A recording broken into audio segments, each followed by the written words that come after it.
एकनाथ शिंदेंना दादांचा काटा काढावाच लागेल, नाहीतर त्यांना ठाकरेंकडे परत जाणं हाच एक पर्याय उरणार आहे. कसं? चला तर जाणून घेऊया. दोघात तिसरा आणि आता सगळं विसरा अशी परिस्थिती भाजप शिवसेना राष्ट्रवादी युतीमध्ये एकनाथ शिंदे गटाची झाली आहे असं म्हणायला हरकत नाही. कारण अजित पवार भाजप सोबत गेल्यापासून खऱ्या अर्थानं अडचण जर कुणाची झाली असेल तर ती शिंदे गटाची आणि शिंदे यांच्या आमदारांची झाली. तशी खदखद शिंदेच्या आमदारांनी बोलून देखील दाखवली.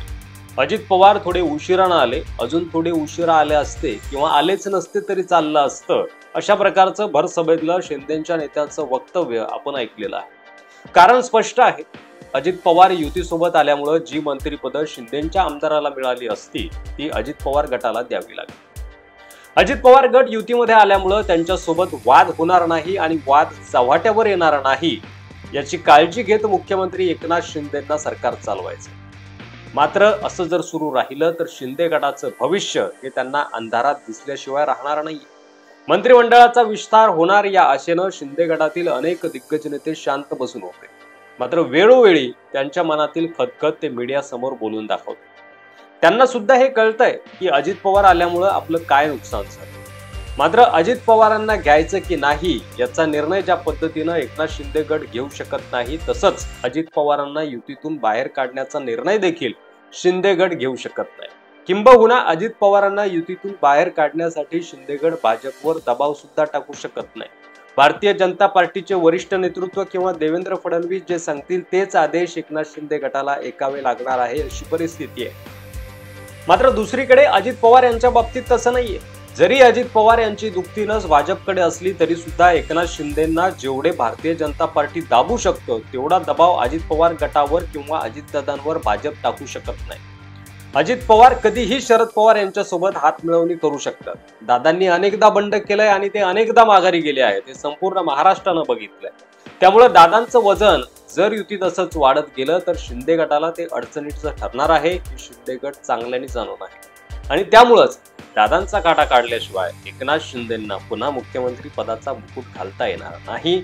आणि एकनाथ शिंदे गटाला भाजपवर दबाव तंत्राचा वापर करायचाच झाला तर आम्ही उद्धव ठाकरेंकडे परत जातोय किंवा उद्धव ठाकरेंकडे परत जाऊ किंवा आम्ही आमचा वेगळा निर्णय निवडू, वेगळा मार्ग निवडू अशी जाहीर वक्तव्य शिंदे गटाकडून होणं गरजेचं आहे. एकनाथ शिंदेंना जर भारतीय जनता पार्टीवर दबाव टाकायचा असेल तर त्याच वेळी उद्धव ठाकरेकडून सुद्धा त्या पद्धतीची चाणक्य नीती किंवा कूटनीती शिंदेंना पूरक ठरेल अशी किंवा शिंदेची भाजप सोबत युती तुटेल अशी वक्तव्य होणं गरजेचं आहे.